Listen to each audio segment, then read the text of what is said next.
con Eduardo Clark. Él es el director general de gobierno de la Agencia Digital de Innovación Pública de la Ciudad de México. Eduardo, gracias como siempre por tu buena disposición para con Grupo Fórmula. Eduardo, activar sin arriesgar, o te pregunto, ¿hasta dónde arriesgar con tal de activar la vida, la economía de millones en la Ciudad de México? ¿Cómo te va, Eduardo? Hola, Carlos, gracias por la invitación, un placer acompañarlos. ¿Hasta dónde arriesgar, Eduardo? En este momento lo que hemos contemplado es no movernos de las actividades que ya están abiertas. Las actividades que actualmente se permiten en la Ciudad de México no han cambiado en las últimas prácticamente 4 semanas. No hemos incrementado aforos, horarios, actividades. Nos hemos quedado como estábamos a principios del mes de junio y no planteamos en este momento reactivar las actividades que siguen cerradas, que son las de mayor riesgo por la actividad que refieren, particularmente antros, bares, eventos masivos sin restricciones, salones de fiestas, ese tipo de actividades que sí presentan un riesgo muy importante de contagio. Al mismo tiempo, vemos muy complejo, como ya adelantaba la Jefa de Gobierno, hacer una reversión de las actividades que tenemos. Si bien hay que balancear la salud y la economía, pues después de 18 meses de pandemia prácticamente, tenemos que también atender la emergencia económica y comprender que muchos de los contagios no creemos nosotros que tengan que ver necesariamente con la reactivación de actividades comerciales. Creemos que tienen más que ver con mucha de la dinámica social entre las personas, como pueden ser fiestas, reuniones en espacios cerrados. Ese tipo de comportamientos que en diciembre nos quedó muy claro fueron los principales vectores de contagio, representando más del 60-70% de los contagios realizándose en actividades no comerciales. Por eso en este momento nos vamos a quedar así. No es algo que sea fácil de decidir, es una situación compleja la que vive la ciudad, pero estamos apostando por el incremento de vacunación, las segundas dosis que tenemos pendientes de adultos mayores que se acaban de completar y seguir avanzando en términos de identificación de más contagios a través de los kioscos para evitar que las personas positivas sigan esparciendo el virus por la ciudad. Hasta donde sabes tú, Eduardo, no hay confrontación a nivel local y federal, me refiero. El semáforo epidemiológico lo determina, el color, la cromática, lo determina la Secretaría de Salud Federal y dice, pues la Ciudad de México está en amarillo o en verde o en naranja. Pero es el gobierno local, son ustedes las autoridades aquí a nivel de tierra los que dicen que sí y que no con ese semáforo. El asunto de las vacunas y de la campaña de vacunación tampoco es algo, ustedes lo organizan, pero la dotación de las vacunas pues viene del gobierno federal. ¿Sientes que está fluyendo bien, que no hay una contraposición de repente entre la cantidad de vacunas? Hay muchas almacenadas y no le dan más a la ciudad, Valle de México, zona metropolitana.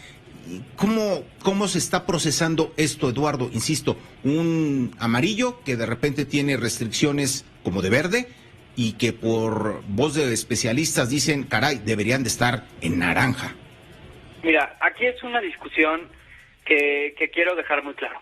El semáforo verde, el semáforo amarillo, el semáforo naranja es una determinación categórica que hace el gobierno de México, pero las sutilezas y las particularidades dependen de los gobiernos locales.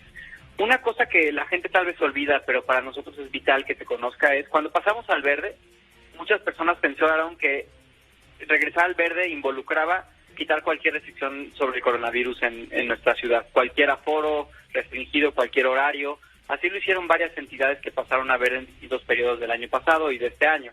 Nosotros en la Ciudad de México, de hecho, y es algo que queremos que se sepa, no hicimos ningún cambio dramático el día que pasamos a verde. De hecho, las restricciones se quedaron prácticamente igual que las que teníamos en el semáforo amarillo. No hemos avanzado mucho en términos de reactivación económica en el cambio al verde. Eso nos permitió que al regresar al amarillo no tuviéramos que echar para atrás, dado que no habíamos abierto actividades de alto riesgo. Hoy estamos en más o menos la misma circunstancia, que es, estamos de todos modos con ciertas restricciones de aforos, horarios, que muchas entidades federativas ya no tienen. Pero no en ningún momento hemos estado verdaderamente en verde, en el sentido de quitar cualquier restricción sobre la actividad económica. Por eso no hemos tenido que revertir nada de manera dramática estos días. Pertinente la precisión, Eduardo, sin duda alguna. el tema de ocupación hospitalaria. ¿Cómo va el tema de la saturación de pruebas en los kioscos? Ya lo informaba Andrea Meraz con Óscar Holguín, que tiene que ver pues con ese fin de convenio con algunas plazas comerciales. Se ha concentrado en las plazas públicas, en las plazas de las alcaldías. ¿Están contemplando, Eduardo, la probabilidad de volver a hacer algún convenio, de expandir la posibilidad, digamos, atomizar más el tema de las pruebas que hace el gobierno de la ciudad? Sí, empezando por la capacidad hospitalaria. Nosotros llegamos a tener en el Valle de México cerca de 10,072 hospitalizados. Fue nuestro número máximo en enero. Ha venido subiendo en las últimas semanas. Tuvimos nuestro mínimo cercano a los 900. Y hoy estamos en torno a los 1,500 hospitalizados en números redondos. Esto nos coloca en una saturación hospitalaria mucho menor que la que vimos en el pico de diciembre, pero sí con una clara tendencia ascendente en los últimos días. Tenemos suficiente capacidad con las camas que hoy están disponibles, que hoy están activadas, estamos al 25% de capacidad hospitalaria, y esa capacidad puede crecer hasta más de 10,000 camas, es decir, en un caso de rebrote serio, que nadie quiere que ocurra, pero tenemos las previsiones para incrementar casi al doble la capacidad hospitalaria que tenemos hoy y tener suficiente colchón. Es decir, está subiendo, pero estamos en niveles completamente distintos de saturación que los que llegamos a ver en las olas anteriores, niveles con mucho mayor margen de maniobra para los hospitales. Eso es una buena noticia que nos permitiría tener suficiente tiempo para, en caso de que una ola verdaderamente se volviera de magnitudes muy grandes, poder reconvertir a tiempo y garantizar la disponibilidad hospitalaria. En términos de pruebas, estamos en un caso similar. Recordarán, llegamos a hacer casi 30,000 pruebas al día en enero, y la demanda de personas buscando pruebas bajó de manera considerable. En enero, y esto es algo que también quiero precisar con la nota que pusieron, nuestro máximo nivel de kioscos sí fue tener 82 kioscos, pero eso fue en octubre.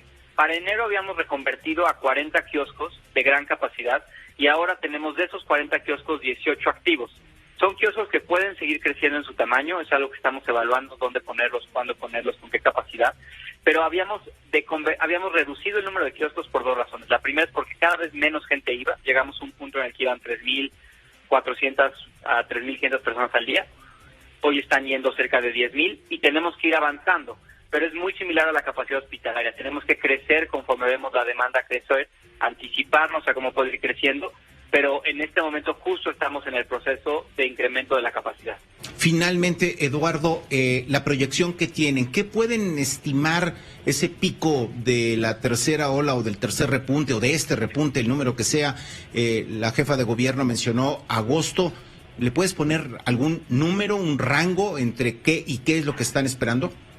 Claro, con la salvedad, y quiero ser muy enfático de esto, que todo lo que les pueda platicar ahorita son proyecciones, de acuerdo a lo que vemos el día de hoy, y que no significa que es lo que va a ocurrir, significa lo que creemos posible, de acuerdo a los datos que observamos el día de hoy. De acuerdo a las proyecciones que tenemos una gran ventaja comparado a enero y comparado a mayo del año pasado, que es al día de mañana tendremos al 65% de los adultos de la ciudad con por lo menos una dosis de vacuna. Eso hace que tu techo de personas susceptibles de enfermedad grave sea mucho más bajo. Derivado de eso y derivado de cómo estamos viendo los ingresos crecer y de la población que no se ha optado por vacunar, de adultos mayores, así como los que estamos en proceso de vacunar de personas más jóvenes, estimamos que en un escenario bastante malo, es decir, como lo que estamos viendo como el peor posible escenario en este momento, no que no pueda cambiar, pero lo que vemos como el peor posible escenario ahora, nos llevaría en torno a las 3,500 camas ocupadas en el Valle de México, de las 1,500 que tenemos ocupadas hoy. El rango más bajo nos lleva cerca de las 2,200. Entonces tenemos ahí ese espacio entre las 2,200 y 3,500 que creemos que son los escenarios factibles y posibles de crecimiento hospitalario en el próximo mes y medio, más o menos. Y para que quede muy claro, nos decías tú, el máximo de ocupación hospitalaria estuvo alrededor de 10,000 camas por el mes de enero. Es correcto, llegamos a tener 10,072 personas hospitalizadas en el Valle de México, un número verdaderamente brutal. Hoy tenemos una reducción de prácticamente el 85% con respecto a ese máximo, y por eso, si bien hay un repunte de casos, queremos que la gente también tenga la tranquilidad de que no vemos una situación de crisis sanitaria como la que vivimos en enero en este momento. Eduardo, como siempre, muchas gracias. Eduardo Clark. Un placer acompañarlos. Muy buenas tardes. Esta fue una producción de Grupo Fórmula. Encuentra más contenido como este en radioformula.mx.